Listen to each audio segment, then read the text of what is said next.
I'm the admin here. I'm the Zoom admin, and I think up Zooms that I would like to be a part of, and then I go and find an expert and go, hey, would you do this with me? And so I'm really glad Robyn is the presenter. And I literally found her because I'm like, we need activist clowns, and I went and Googled it, and I found this person, and so I'm really glad that she is presenting because it really hurts. My heart, my heart is really hurting.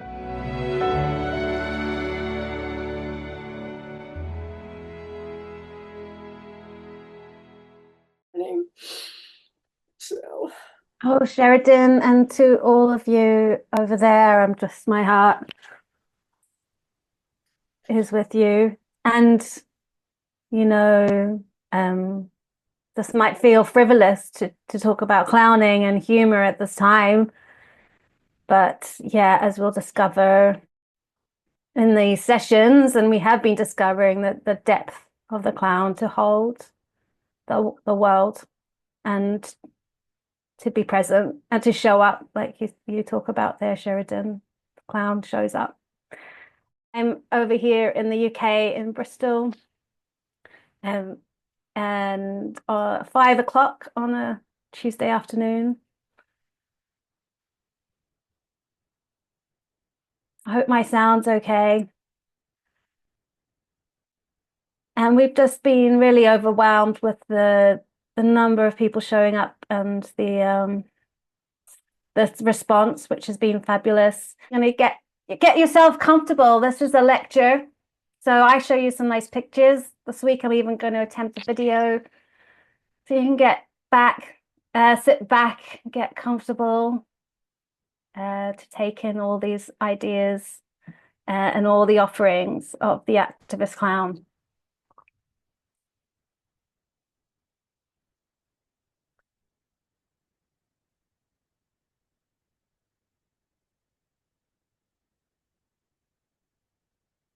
There you go. I'm all about time because clowning is all about timing, right? So yeah, it's the hour. So let us begin, and I welcome you all here to our activist clown toolkit. This is our continued exploration of the playful, transgressive, disruptive, utopian possibilities of clowning as an ingredient for nonviolent direct action, but also for life in general. And we are aiming for the heart of this incredible form to really understand its inner workings so we can best use it as a tactic, as a strategy, as a way of being in a world facing multiple crises. My name is Robyn Hambrook. I'm a director, teacher, performer, researcher, and an activist.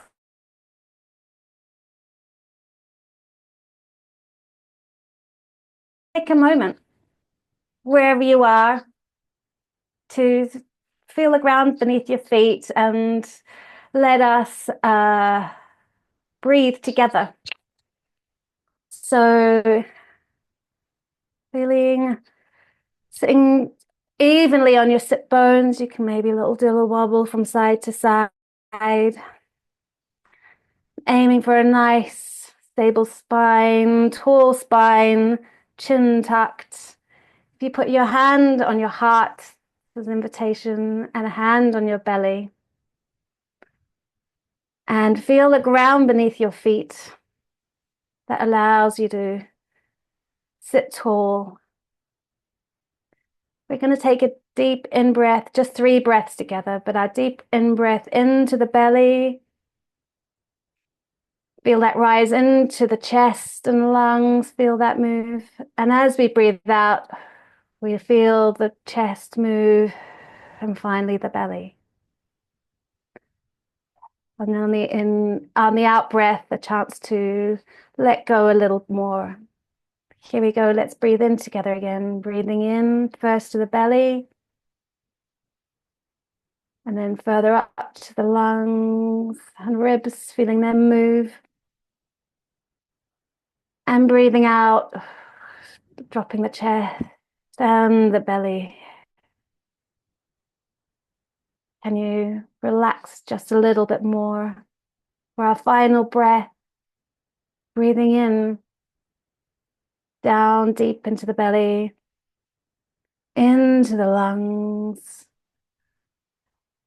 and breathing out firstly from the top and then right down to the belly. So wherever you are, you're welcome exactly as you are. And let's not forget that to breathe. Let's not forget to breathe. So here we are, week 3. So I'm just going to share my screen with you.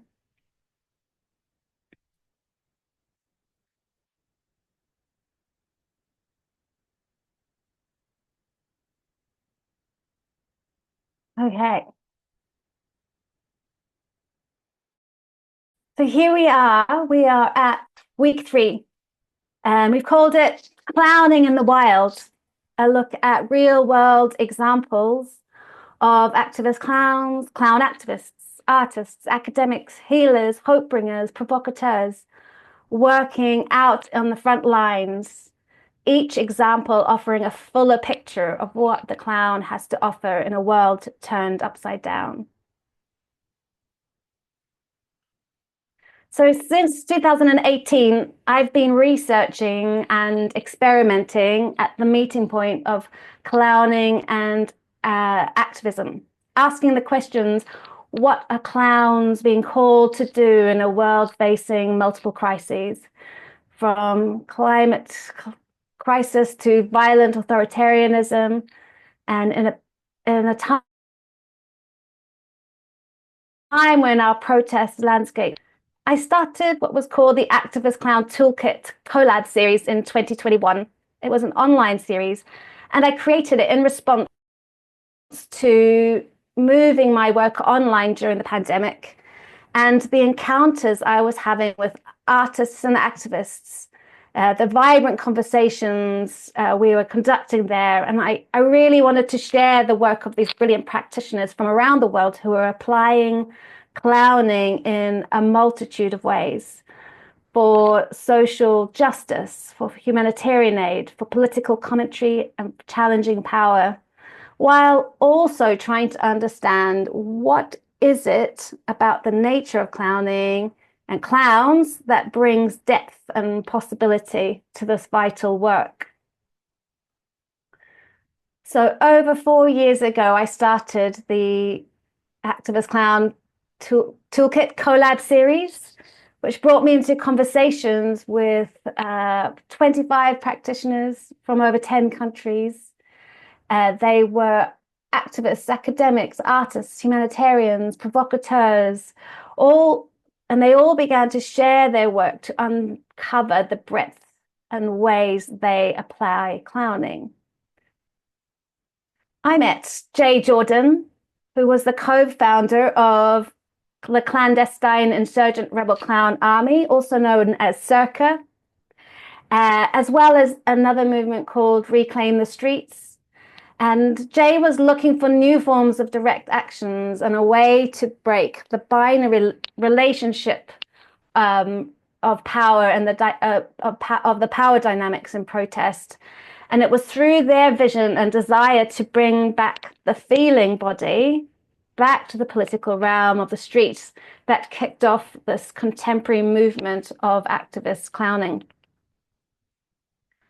I also met some wonderful academics who were researching and writing about clowning to create new knowledge and understandings, not only of the form, but also ways we can decolonize the teaching and performing practices to make them more inclusive and to better suit our needs in the fight for social justice. I met some humanitarian clowns who are working in hospitals, care homes, refugee camps, and disaster zones, bringing relief through laughter and joy. So there are countless clown doctors and medical clown organizations around the world made famous by the likes of Patch Adams. But a practitioner I met was Magdalena Schamberger, who started Hearts and Minds clown doctors in Scotland, and went on to focus on becoming a dementia activist using clown and physical theatre to challenge assumptions and create change perceptions about the creative potential of people with dementia. I also met the founders of humanitarian projects, Samantha Holdsworth of Clowns Without Borders UK, and Ash Perrin here of the Flying Seagulls Project. Both these organizations support children in crisis settings to heal, to learn, to thrive through laughter and play. I also met Sabine Choucair of Clown Me In, who are based in Lebanon, also working in humanitarian relief, and they spread laughter, fight inequality, and empower communities through the healing, to heal through clowning and the arts. And their diverse projects include training, performances, advocacy, education, and activism.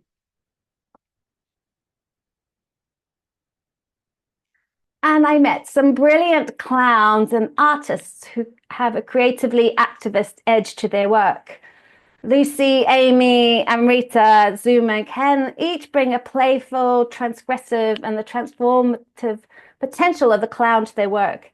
They're either applying it to specific projects, or their approaches to teaching, or to communities they serve, or the places that they work. And then there were the provocateurs, who create bold and challenging work that is intentionally unsettling and aiming to disrupt audiences' expectations, perspectives, and comfort zones. And this can have the effect of causing audiences to question their assumptions, to challenge their thinking, and reevaluate their understandings of the world. So they can do this in a variety of ways. This is Bim Mason, who creates these exaggerated masks of political figures, and the one on the right is called the Big Heads, as a form of street theatre with a political message.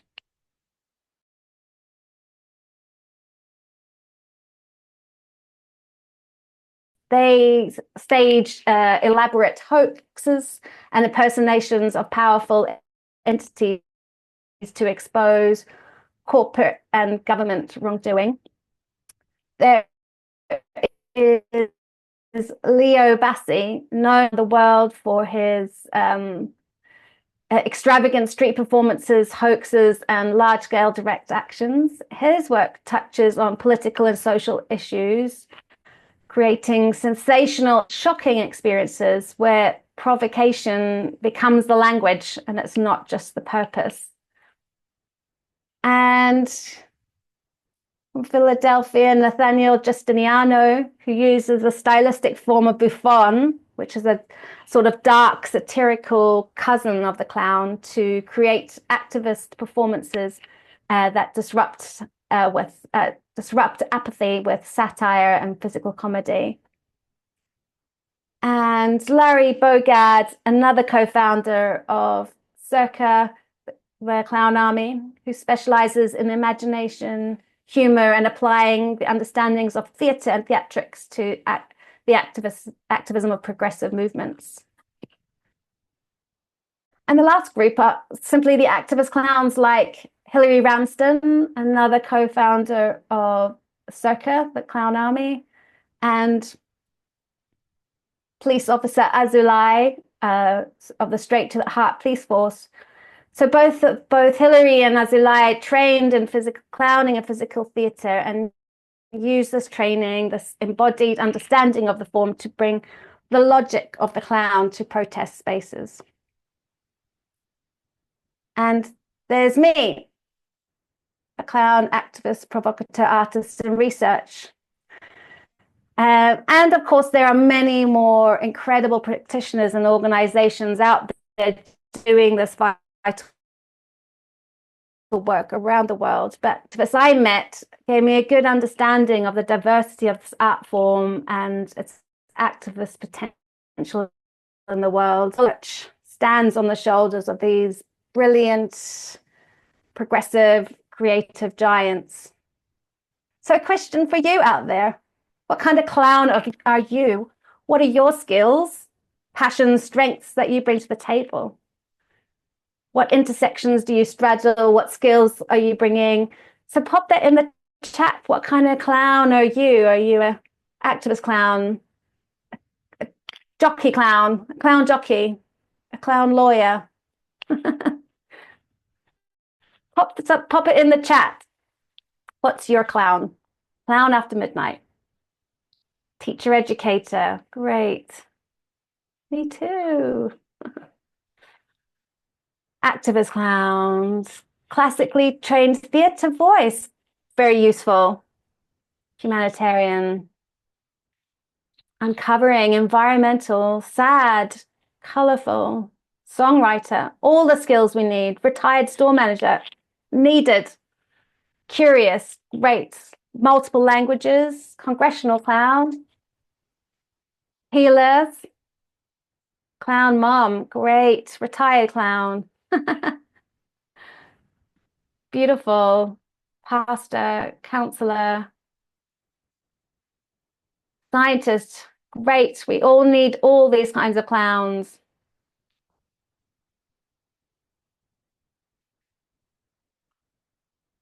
Medical, Buddhist clown, class clown, grandma clown. Great. Got a mime. Juggling, songwriters, tech support. Brilliant. Just know what you bring is absolutely vital and needed, and a space for your clown to live in both you and the skills that you bring. Protest clown. Great. Let's move on. Oh, okay. So I've explored these inspiring and diverse offerings of the clown and activism in the world, and carried out my own experiments and researches in public space. And some of the following questions have been coming up for me. Like, can the clowns be political, and should they? What does it mean for a clown to be subversive, political, or critical?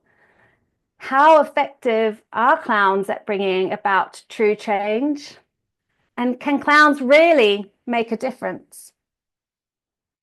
To help us explore these questions further, we can follow the trail of clown ethnographer Barnaby King's research. And he points us to the example of the mayor of Bogota, Antanas Mocas, Bogota in Colombia.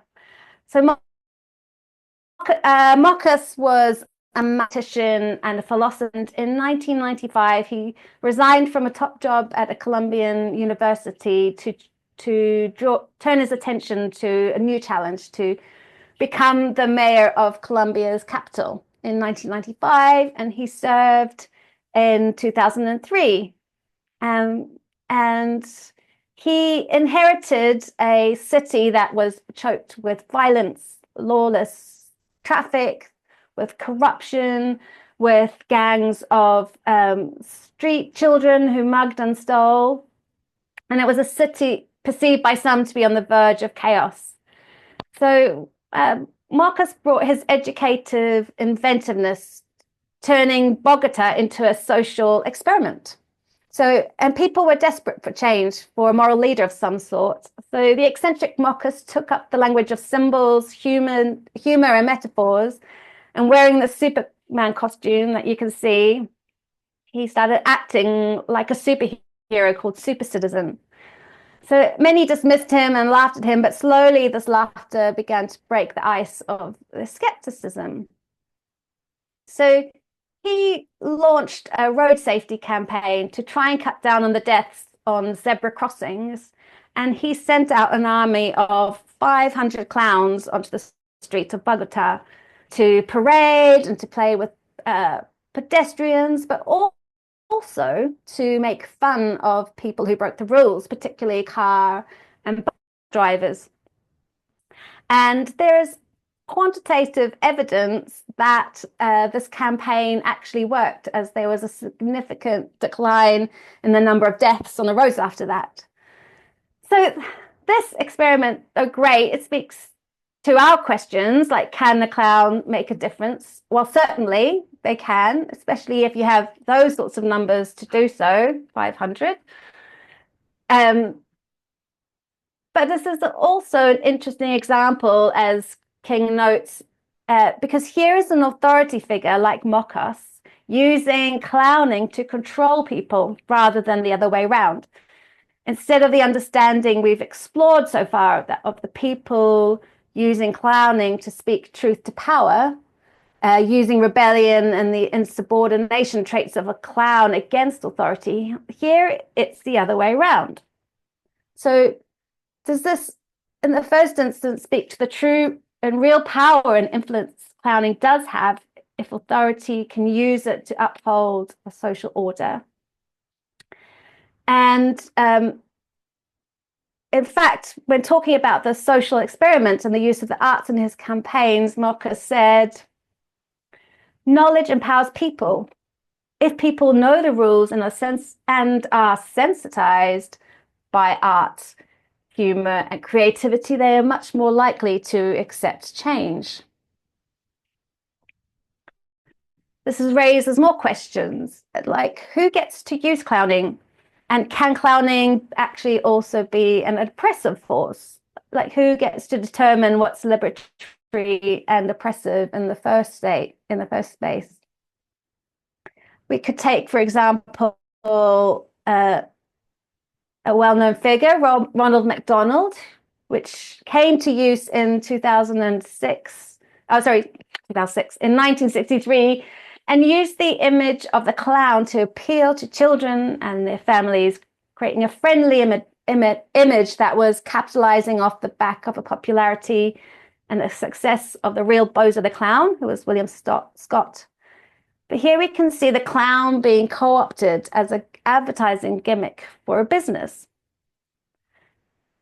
But it doesn't even have to be as sinister as we might perceive this association with McDonald's, especially in relation to a clown peddling junk food onto children in the face of a child obesity crisis.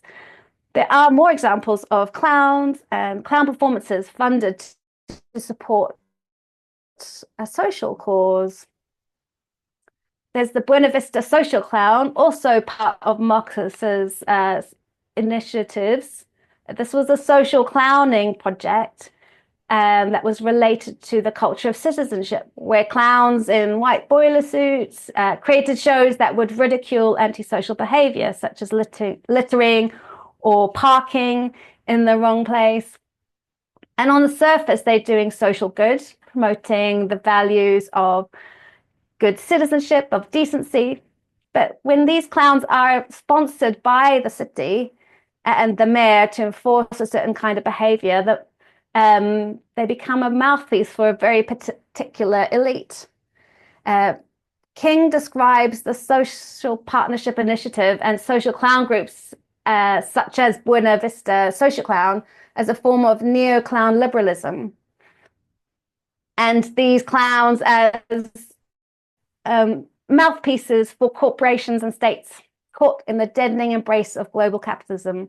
Their playful inversions and nonsense exploited to reinscribe boundaries and social divides under the banner of deregulation, liberalization, and democracy. So this was all happening in Colombia. So the idea that clowns can be politically motivated is discussed by William Mitchell in the book Clowning as Critical Practice. And he uses this term hegemonic clowning. It suggests that rather than being inherently subversive or critical, clowns are often reinforce dominant power structures, hegemony through their performances, and that clowns frequently operate within rather than against the established order, sometimes even upholding it through humor that avoids deeper systemic critique. And this idea aligns with critiques of comedy that argue that humor can often serve as a safety valve, allowing tensions to be released without any real change. Hegemonic clowning might entertain, but ultimately it sustains the status quo.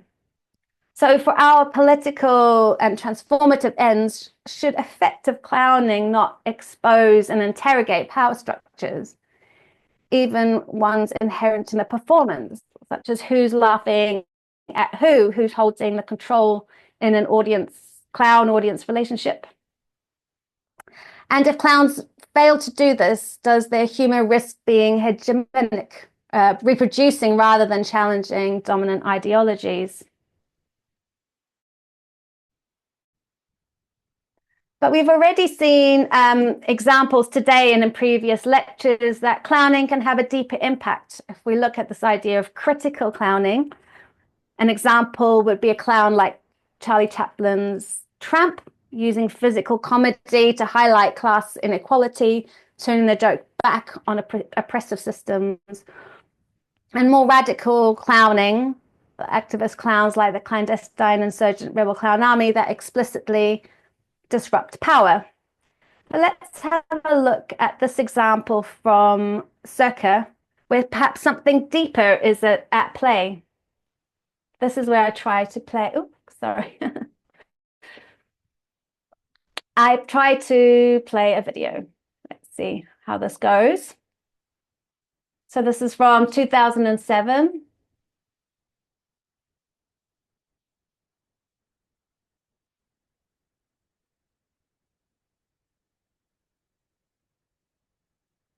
So we're watching the clowns seemingly pushing back the police, this police line.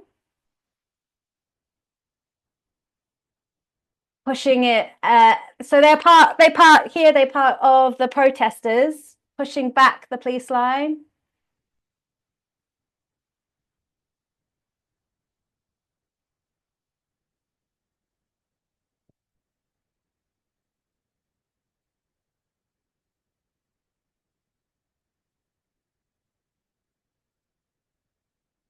And here they playfully turn around and seem to switch sides. Here now they're playing as the police.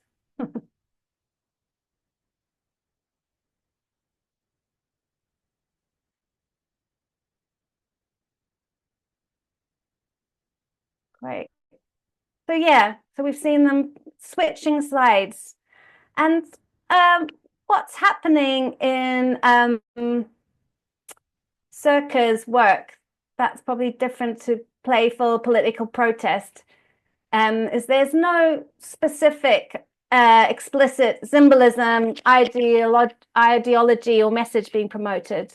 So does this point to something else? Emphasizing the inner work of personal transformation that too many movements ignore, Circa viewed both soul and streets as sites of struggle. The deep work of clowning involving real letting go and finding absolute spontaneous self can have profoundly liberating psychological effects on participants. Circa combatants are not meant to pretend to be clowns, they should be real clowns. Clowning is a state of being rather than technique. So this actual clowning focuses on the inner work of transformation and spontaneity, where the spirit and the intention of the actions is as important as the actual actions. So speaking more to this idea of entering a space of conflict with a spirit of openness and being open to personal transformation and letting go, and the ability that clowns have speaks to the ability that clowns have to cross boundaries, to connect with people on both sides of the line that we saw there. So this this idea of this boundary crossing and is also alive, and this actual clowning is also alive and inherent in the work of police officer Azulai. We saw them earlier. So Officer Azulai is the lone officer of the Straight to the Heart police force. She first emerged as a creative response to the weekly demonstrations in Jerusalem against the corruption of Netanyahu's government in 2020. As protests were being met by increased violence from police, Officer Azulai entered in a wrinkled blue uniform, a flower garland, hat, and a red clown's nose. So Officer Azulai creates an inverted mirror to the bodies of the police, the army, and the bands of citizens who oppose equal rights, trying to break down the repressed power that they represent. Importantly, she embodies the mind and the qualities of the clown, bringing joy, humor,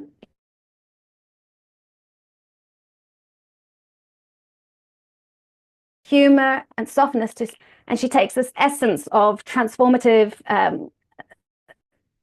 the essence of the transformative qualities of clowning, reshaping the collective spaces and challenging the established power dynamics by diffusing the tensions between uniformed authorities and civilians, and providing moments of compassion and healing in these complex political and emotional times.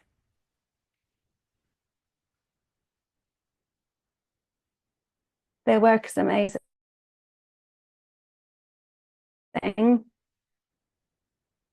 So examples, Circa and Officer Alai bring us to another quality of true clowning as opposed to hegemonic clowning. This ability to embody both sides. They are seeming to oscillate back and forth, embodying the rules and then breaking the rules. And in the process, they're constantly dissolving boundaries. And we met the trickster in last week's lecture. We saw the vital role that many indigenous societies knew and understood was that to introduce clowns and tricksters and their rule-breaking behavior into the ritual context brings a powerful, healthy, and vital energy, inviting balance, flexibility to the rigidity of those boundaries. And it reminds us of the fragility of our rules and the importance of questioning them. In both examples, the clown oscillates back and forth, creating an interesting power. King notes that the problem with much political clowning and satirical clowning is that it makes itself a standing target by taking a position, usually a critical oppositional position against something, and then it loses its power, its playful neutrality. So is there something in this power, this potential in the clown's ambivalence to seemingly take both sides that calls into the question who holds the power and why? However, on the other hand, there are some critiques that say ambivalent humor can confuse audiences or make audiences complicit in their own oppression. Others might argue the safety valve of comedy and humor reinforces the status quo by allowing controlled rebellion. But if we as activists want to engage in the real work of healing the divides, do we not need to step across that boundary or dissolve that border completely? What do you think? I'd love to hear your point of view. A hard, clear message or playful ambivalence? Pop it in the chat.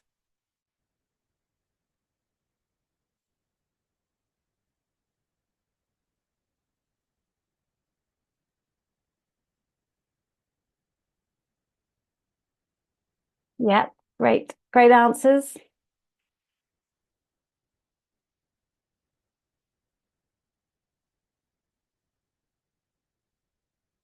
Not feeling room for ambivalence right now. I hear you.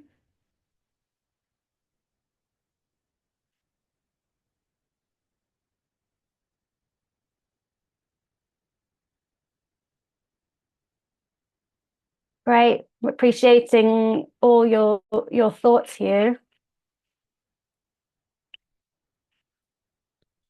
Many saying depends on the situation, of course.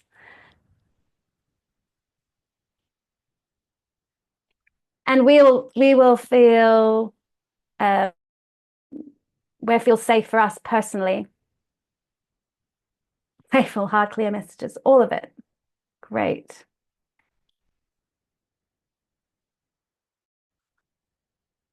Absolutely, the power of liminality. Play to your strengths.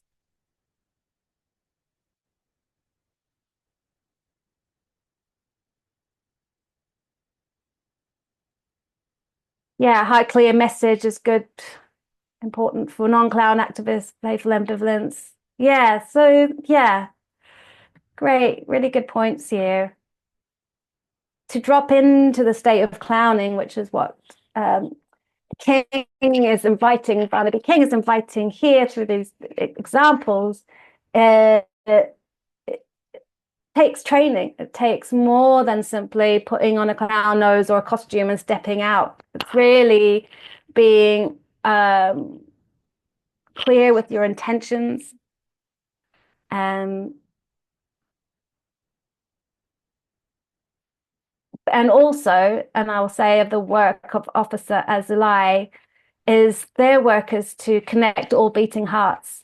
So she will go to all the demonstrations in the West Bank with the Palestinians or with the ultra Orthodox, and where there's a great story where, and she has to come with love. See, it's a very deep and spiritual practice for her to just come and meet all beating hearts with love. And the moment she might feel like she doesn't agree with the politics, and she no longer serves the space, she leaves. The moment she feels any emotional rise or any anger, she leaves, which is great. So I think there's a great lesson in there in both her practice of clowning to bring love where it might not be what we feel at all, and knowing when you serve the space and when you don't. So that brings us to the end of my part of the lecture. I do have time for questions. But yeah, this week was looking at some examples of clowns in the wild. And I'm going to stop my share there. So if you wanted to raise a hand,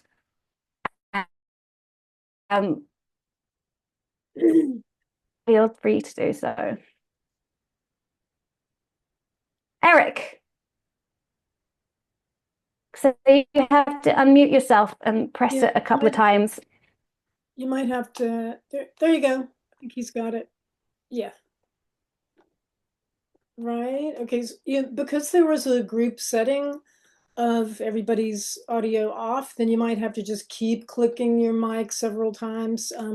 I'm also clicking it on my side, but it takes like a manual override. There you go. You got it, I think. Hey, it works. Okay, so no, I'm just trying to find out if how we can find more like-minded clowns in certain areas where we're going to do the indivisible things, and we tried through Facebook groups, and there's just not anybody of that same mindset except for people at the old improv theaters. So I'm just trying to get together. It's always nice if you have two or three or four clowns of the like mind doing the same thing. I do have an answer for that, which is because this is the third out of a series of four that Robyn and I worked out, I am going to be offering clowning for Indivisibles for us to talk about, just get together and talk. That'll be January. I need to take a couple of months off because I've been holding the Zoom since last November. But so many people have really loved this. And perhaps we can, this is the first Robyn's hearing this, but people are asking, this is a good tool. I like this tool. How could I get together with other people that might want to use it? So when I post it on Indivisible, which I'll do in the next few weeks, starting in January, then people can begin passing the word, and Indivisible will continue to post it. And then we will just get together and talk about what's, I thought I would really call it active, indivisible clowning, what is working. That would be the name of it. And then of course, within that, we'd be talking about what didn't work. But this way we could share stories. And Robyn, I didn't know if you wanted to add to anything to his question. Yeah, like you said, if you've got WhatsApp groups, it might be simply, and that's how I started here in Bristol, was just offering a weekly session and tapped into my activist communities, and they started to arrive. So yeah, can you create a space where you're like, let's train clown together, or let's bring a clown teacher here and then build from there. So I really recommend that. As we've seen here, it's not just about putting on a red nose and makeup and a wig and stepping out, really about bringing the state of actual clowning, which involves some training. So I really emphasize that. So yeah, absolutely. And I want to say, before I was hosting this with Robyn, I was hosting a series of strategic action trainings, and everything about the activist clown play is about strategic action. You have a goal, you make a plan, you meet ahead of time to figure out what could go wrong and what you'll do then and how you'll handle this. So thank you for that question. And Deb, I think you're unmuted. Yes, I Hi, worked you're on in it the whole North time. Carolina. I also want to Yes. say to the North Carolina folks, I grew up in Charlotte, and I'm here outside of Asheville in Red McDowell County. Yeah, go Yeah. ahead. So it's not really a question, just kind of a comment. We did a pop-up protest here in Charlotte on Saturday, and it was a very busy intersection, and our protesters were spread out at each corner. And I started hitting the crosswalk button, and when it would let me cross, I was just crossing kind of in a silly way, sort of like marching across the street and turning and looking at the cars. And I was pleased that it elicited a lot of response from the people who were sitting at the lights.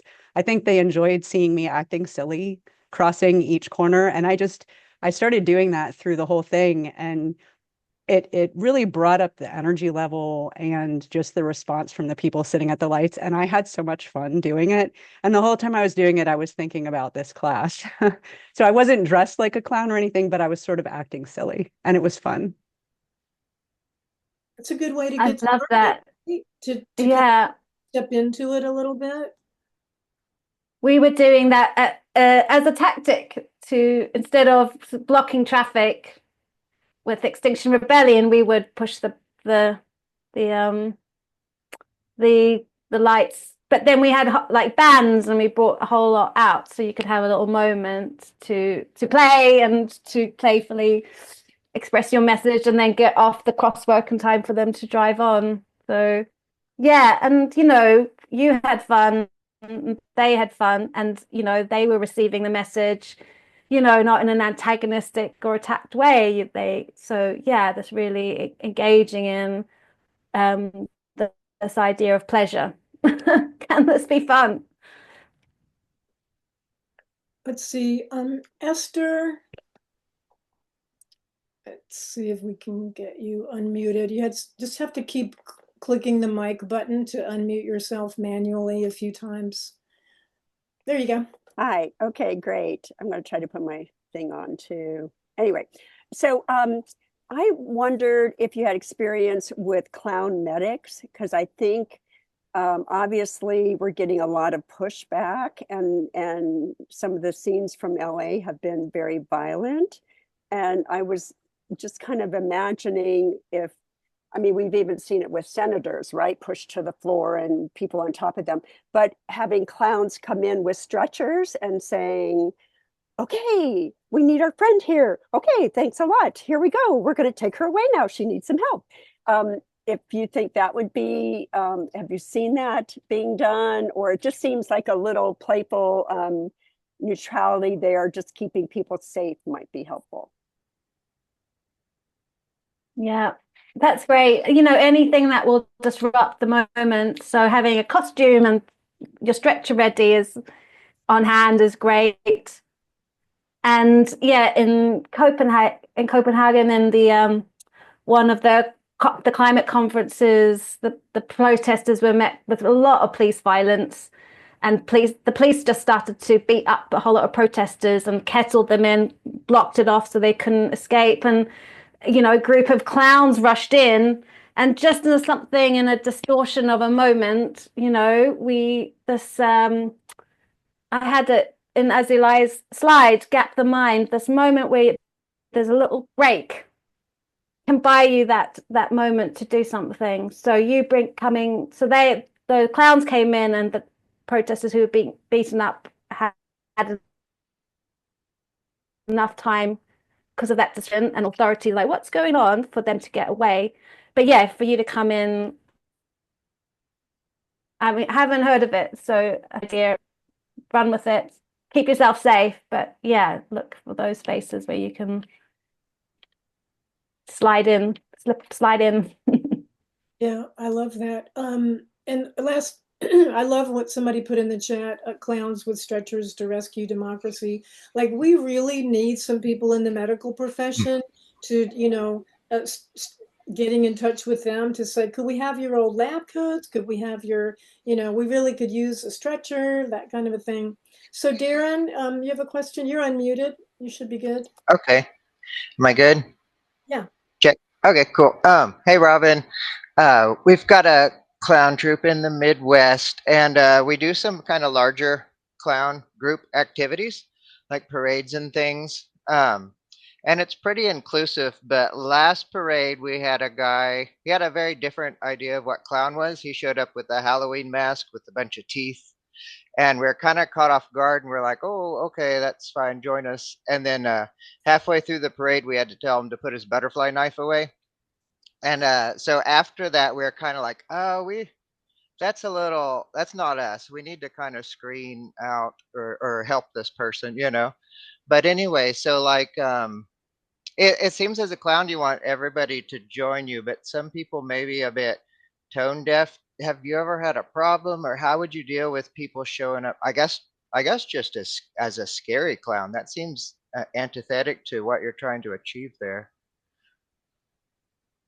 Yeah, and I think this became a problem for Circa. It sort of became a victim of its own success, because Circa went from 2004 to 2006, and then people would just, yeah, buy a wig and a nose and turn up, whereas other activists had done like intense training together.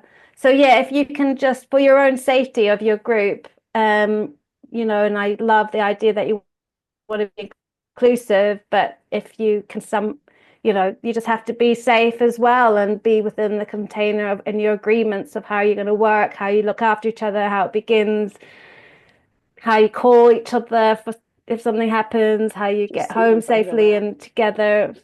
So I would suggest if people come, just go, oh, great. If you want to join us, we meet these days, so make sure you join us there. But unfortunately, we can't hold you in the space right now as part of our group. And maybe you could have a slight comment like, oh, we want to make clowning inclusive and accessible and play with that. So you know, maybe we can question like what they think about Killer Clown, the scary clown masks, and just look if you can. Yeah, I just think a gentle approach, but definitely keep your container of your group and yourselves and what you're doing like sacred and safe. Also, somebody put in the chat about ICE, and we know what ICE is. In the last session that we did, some people were showing up as the nice police, So they had a really big capital N and then the ice, so everybody got it, but they were the nice police. And I thought that was a really beautiful way of mocking authoritarianism without singling out a person, or, you know, it's that kind of a thing where the subconscious totally gets it. Oh yeah, I get this. They're the ICE cops are not nice, and oh yeah, nice. Yeah. Anybody else? We've got another 10 minutes. Any other questions for Robyn?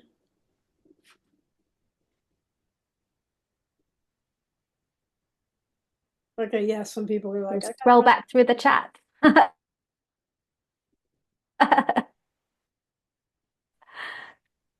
That this chat is so alive, and if you do find ways to connect up through that, find your people, that would be amazing.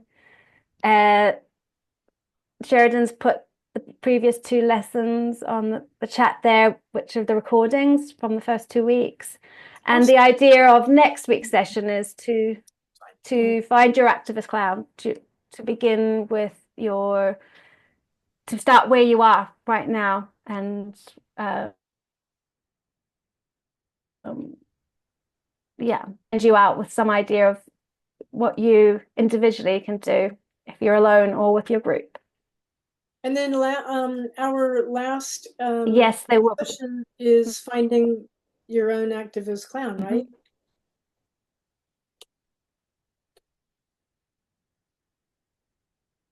Yeah, exactly.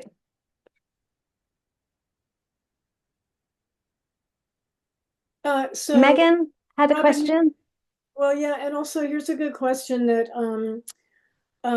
Deborah put in the chat, that spontaneity is important. So you know, comparing that to planning.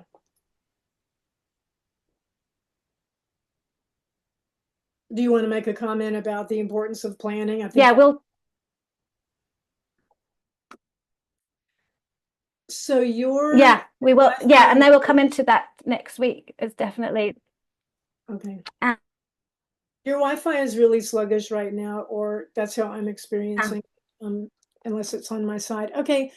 2 more questions. We have 10 minutes. So Megan, I recognize you from other Zoom. So yay, thanks for showing up to the series. We'll get you unmuted. Just have to keep clicking on your mic. There you go. You're unmuted. Nope. Oh, sorry. Thought you were. You have to manually, you're doing a manual override. There we go. You got it. There we go. That was actually the first time it ever messed up on me. So, I saw this in the chat, and I had the same question, so I was glad that someone kind of reminded me of it.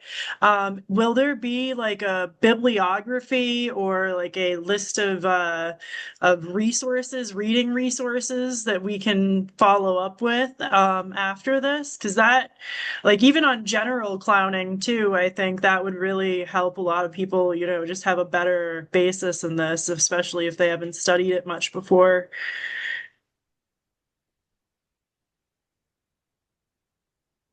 you hear Robyn? Am I working? Is it working? Did you hear her question, her comment? Yeah, I did. Yes, we do have some resources. I've got a folder of resources to share. We're just going to check that the link works with you all. But yes, and I also have links to other clown teachers and clowning resources. So those all of the communications are done through Mobilize/Indivisible. I'm working with thousands of people at this point, so I don't do anything individually. But if you have signed up for any of them, then you will get all the resources, and the resources list will be sent out within about a week. So you'll get that through Mobilize/Indivisible. That's where you see them coming in. Mobilize is essentially the platform that Indivisible is using to reach people. So 2 more questions. Ellen, let's get you unmuted. And then Mike. Just keep clicking your mic button.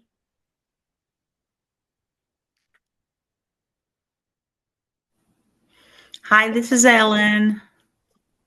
I took a clowning class in college, and so I was really glad to find this.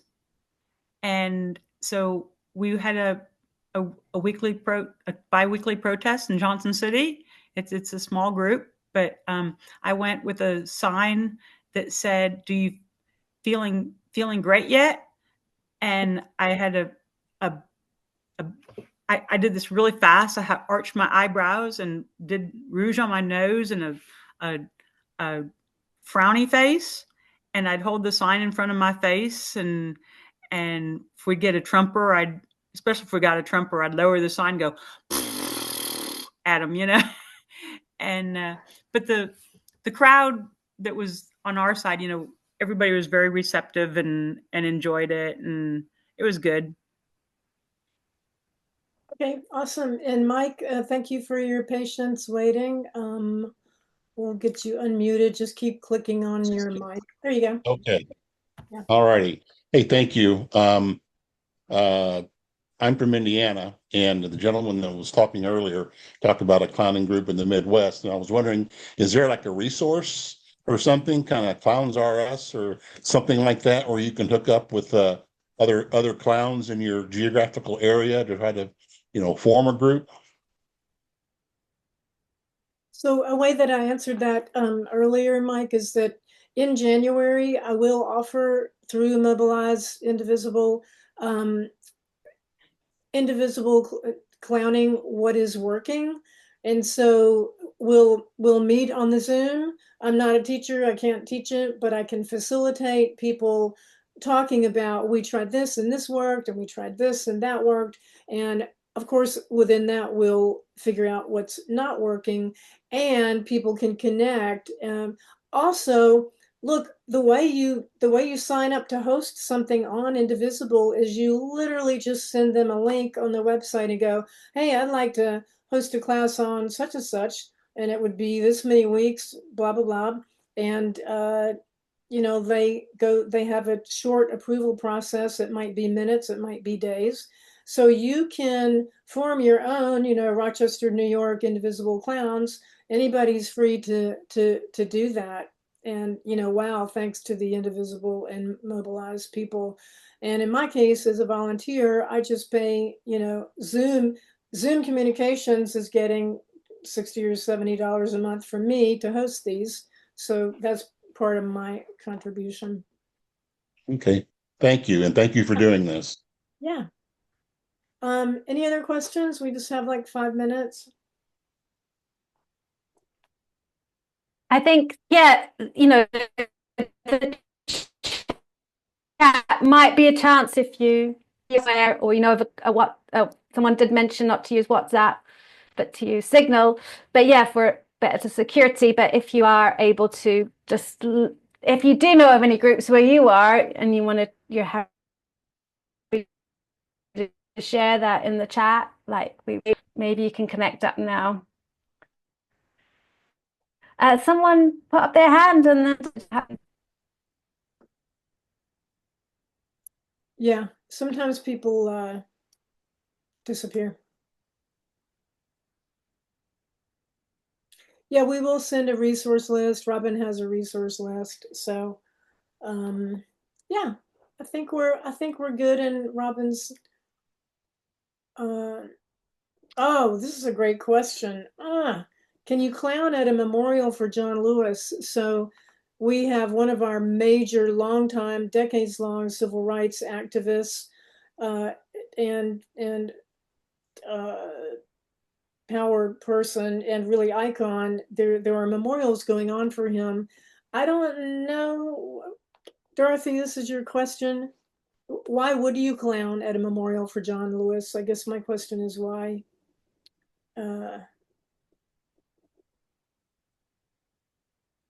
there's I don't know if can you hear me? How's my signal? Yeah, it's got a bit of a lag coming and going sometimes. So yeah, these spaces are very sensitive any time we gather, and when yeah, taking clowns into like pro-Palestinian for Gaza space where, you know, we were calling for a stop to war, the clowns be suddenly aware of the reading that they have. They kind of there to mock, but if we're not there to mock, then why are we there? So just be aware of the reading of bringing a clown to spaces that aren't maybe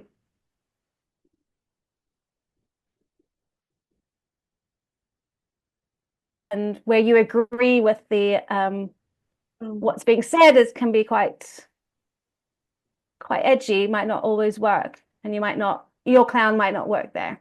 Right. And I think I see, yeah, if it's a memorial, that does not seem appropriate, but if it's part of the Good Trouble movement, that's different. So, okay, well, this has been great. And I will be sending out the link for the last two sessions, and immediately today you'll get those in an email from Mobilize Indivisible, and we would love to see you next week.